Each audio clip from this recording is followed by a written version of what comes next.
Qadrli kuzatuvchilar, bizda yangilikning zo'ri.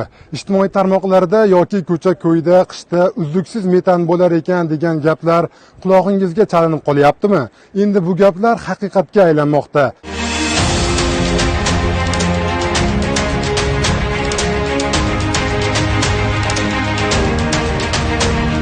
Hukumat topshirig'iga binoan Farg'onada tabiiy gazni ko'chma konteynerlarda yetkazib berish loyihasi yo'lga qo'yilmoqda. Loyiha O'zbekneftgaz va Xitoy kompaniyasi hamkorligida amalga oshmoqda. Buning uchun Xitoy Xalq Respublikasidan mana bunday tashuvchi transport vositalari va 150 ta mana bunday konteynerlar olib kelingan. Ular tabiiy gazni hududlarga tashishga xizmat qiladi.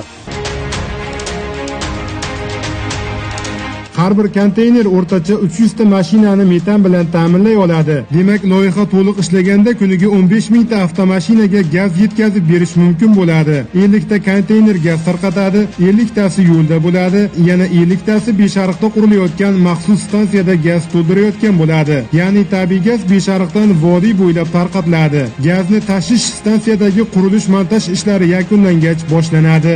Aytgancha, mazkur loyiha qishda metan bilan bog'liq muammolarga 100% yechim bo'ladi degani emas, lekin har yilgi holatdan ancha yaxshi bo'ladi deb umid qilish mumkin. Bu videoni metanda yuradigan tanishlarga yuborib qo'yamiz.